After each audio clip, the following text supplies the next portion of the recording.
The works of Coralie Varjit are something that I've gained a recent obsession with, in part because the least you could say about them is that they're pretty bonkers, and her second feature-length outing, is no exception to that rule. It's well acted, beautifully shot, conceptually poignant, and best of all, it is weird and gross. Hell, it might be by far the weirdest and grossest movie to ever get this much mainstream attention.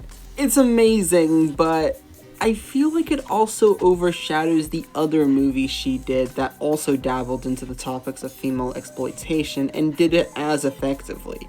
And that was 2017's Revenge. A pretty kick-ass subversion of a genre of exploitation film whose title I'm not gonna say because even a minute's not gonna do it for how explicit its subject matter is. Animation, however, is perfectly fine for some odd reason. I'm just gonna accept the fact that YouTube will forever be a broken platform. It does it all, from being a takedown of toxic masculinity to a weird trippy art house film that suddenly gets really violent all of a sudden. Both of which are done in a pretty terrifying yet really entertaining way that sets it apart from most other films in the genre. I love these two films to bits, which begs the question, how the hell am I supposed to go by choosing which one is better? The pure craziness, the more satirical body horror, or a slightly more stripped back action gore fest that's, well, also pretty damn crazy? Well, I guess the only way to go about it is to go through 5 different aspects of filmmaking and judge them off by that in a format that's definitely original and hasn't been done before by anyone else. Definitely no one ever. So, which one of these do I think is better? Well, let's get dental.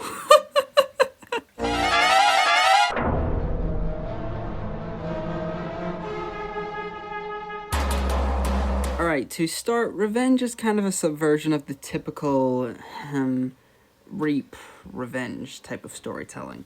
Something you most commonly find in movies like I Spit on Your Grave and Ingmar Bergman's The Virgin Spring. But the differences between this and the other movies in the genre are a lot more night and day than you think. For one, the inciting incident is entirely off-screen.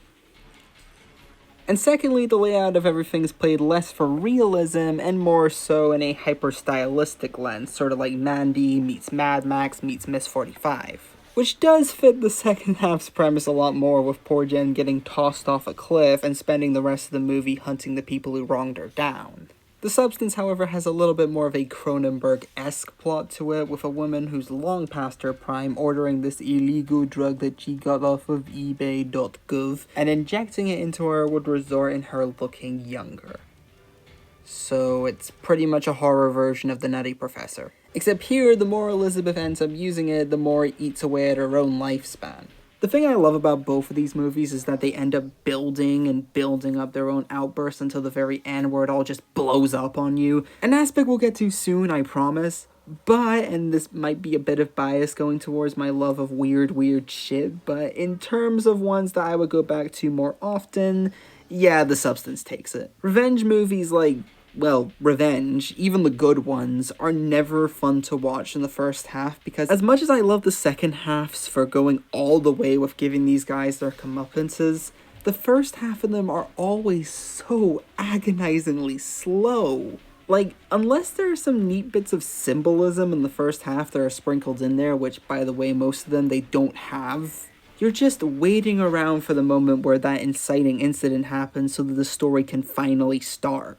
I Spit on Your Grave, Last House on the Left, hell, even the one that started it all, The Virgin Spring, is a front and center victim of that, and being slow is one of Bergman's main traits. Miss 45 also does this too, but that whole film's aesthetic from the beginning was scummy and raw, and I like that movie, so it doesn't count. So Revenge, as much as I admire it for at least doing something new, loses out to The Substance here.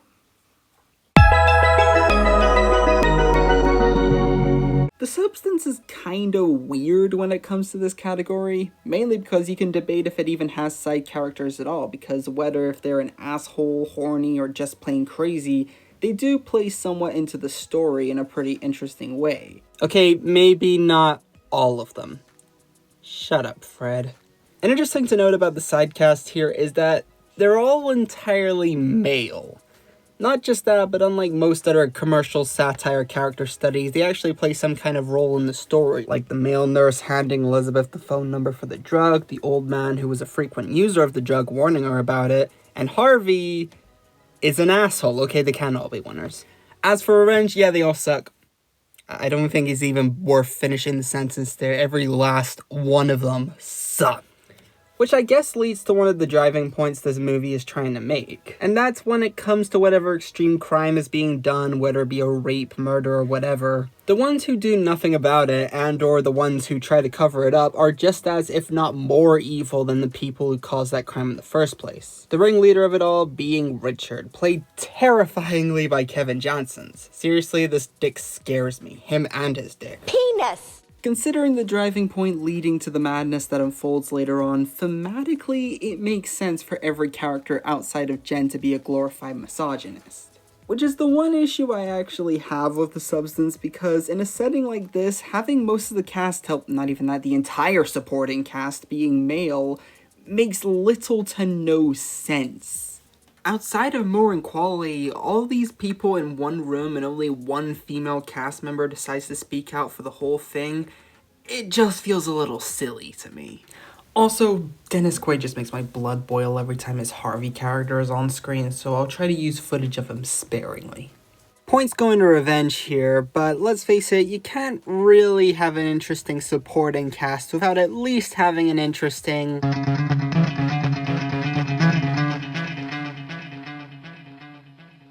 I know horror movies don't really get that much recognition at the Oscars, but if they did, I would nominate Matilda Lutz every single time, because the way she plays Jen here would have fallen apart immediately if someone else ended up taking her role. Apparently it was also last minute too, because the other actress who signed up to play her had another role, so I guess we got lucky on that one. Still absolutely grateful for the performance that she gave, it's really good. Like I said over and over again, Revenge takes a couple of pages from the rape revenge movies of the 70s and 80s. Except while the leads in those ones are usually innocent and unassuming, Jen here is sensual, flirty, and uncaring. The most we learn about her is that she wants to go to Los Angeles just to get noticed.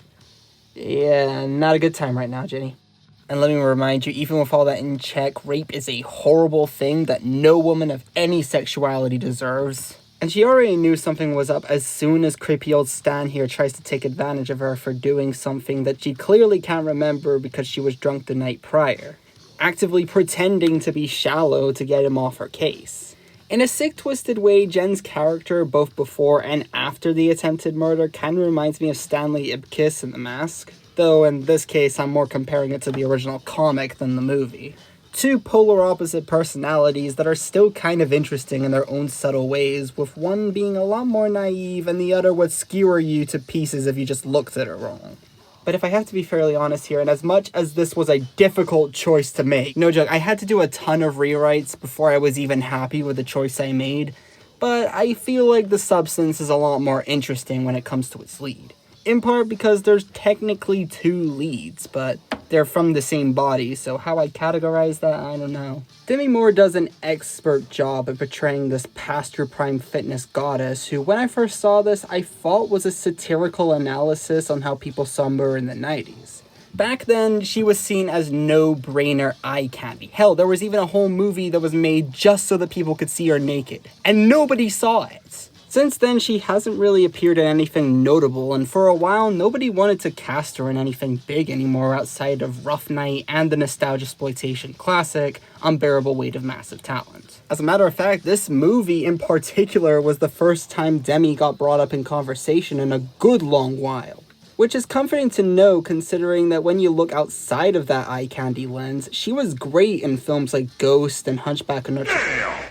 As for the alter ego she sheds her skin off for, I don't really know that much about Margaret Qualley. The most I've seen her in anything was being the Jane to Geraldine Fishwanafan's Daria in Drive-Away Dolls. But she does a brilliant job of playing this born-again celebrity that Moore is only puppeting out of sheer vanity. Again, it was a hard pick, quite literally. But I think Margaret Murali? I don't know. Takes another point for The Substance.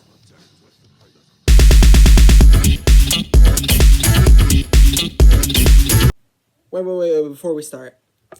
So, I'm just reading Wikipedia right now, and it says that apparently Ray Liotta was up for the role of Harvey, but he had to be recasted because of his death in 2022.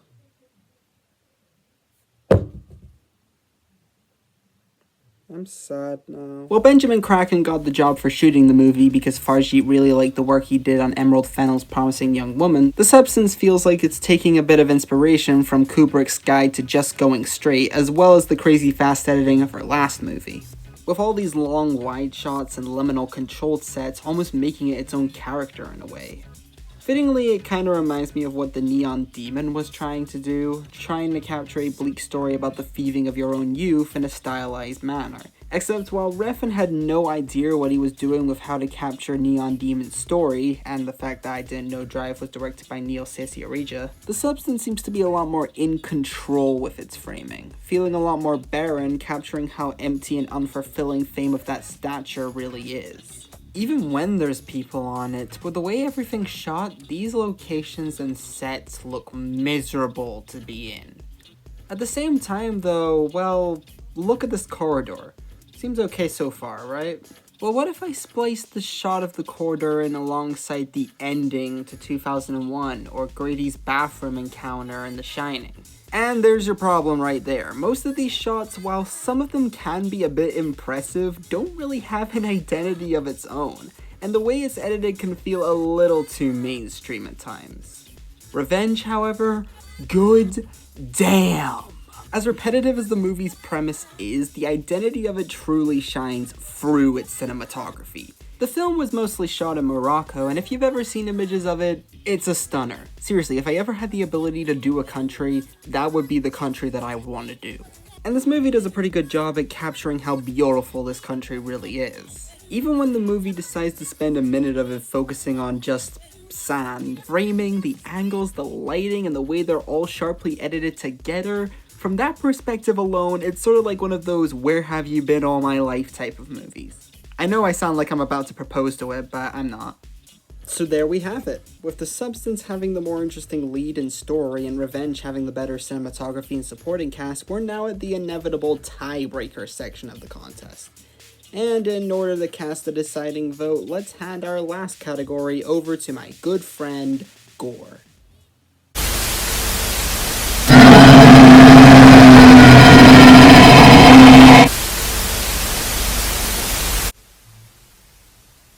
Okay, looks like Gore won't be joining us at the moment. Shame, we would have really liked this next segment. Now, I wanted to give the gore in these movies their own section because there are two standout scenes in each of them that need some desperate spotlighting. The endings. Most importantly, how goddamn insane they are. In Revenge, after an insanely long shot, pun fully intended, of Richard walking around calling for a helicopter to pick him up after two of his other lackeys had gone just a little hurt, Jen comes straight out of nowhere with some awesome symbolism in those windows, by the way, and shoots Richard straight in the side, causing more blood to spill from him than any human being should reasonably have. Like, damn. Have you ever seen the Trevi Fountain? Well, you've seen the Richard Fountain. Practically the same thing. The man tries to ambush her, even almost knocking her out with his gun, but she ends up getting the upper hand. A crazy end to what was already a pretty awesome movie. A little funny thing to note here is that it almost acts like a complete role reversal near the end, since earlier in the film, after the inciting incident, Jen begs for Richard to call for a helicopter to get her the hell out of there, but ends up getting pierced on a tree after Richard knocks her off a cliff. Sounds familiar, don't you think? Also, the other deaths in the film of Richard's lackeys I can't really turn a blind eye to either, because if so, I'll get stabbed in the eyes myself by the comments because, ooh boy, they're so unbelievably nasty. And I also like that the punishment for each of them sort of fits the crime, like with Stan, who ends up stepping on some glass in one of the more darkly comedic scenes of the film, being the consequences of railing poor Jen against the window. All of these scenes make thematic sense and are also pretty awesome to see. But holy goddamn, how am I not gonna give it to The Substance, because it ends in such an insane way that it really shouldn't make a lick of sense. And I warn you again, please watch this movie before you continue with the rest of the video. Seriously, I know the thing is over 2 hours, but I beg of you, the video is still gonna be here when you get back. Just for the love of God, please watch it. I'll wait here. You back? Alright, good. Let's continue with this thing. Sue somehow comes to life after Elizabeth miraculously ciphers her blood into her and ends up successfully killing her. But because Elizabeth was the only link to her living in the first place, she too starts to die. And when she's able to get to her New Year's show, her skin starts to shed again and she turns into this thing! Just this lethal looking thing! And well, it just gets crazier from there. Most of which I'm not gonna be able to show because of the censors, but rest assured what she's vomiting out, your parents are gonna get offended either way. They hate Ren and Stimpy. I believe one day that everyone, everywhere, will know the wonders of my nipples. God, those prosthetics look so uncomfortable to be in. The closest thing I could compare it to is, it's like if the Elephant Man and Jeff Goldblum from The Fly fucked.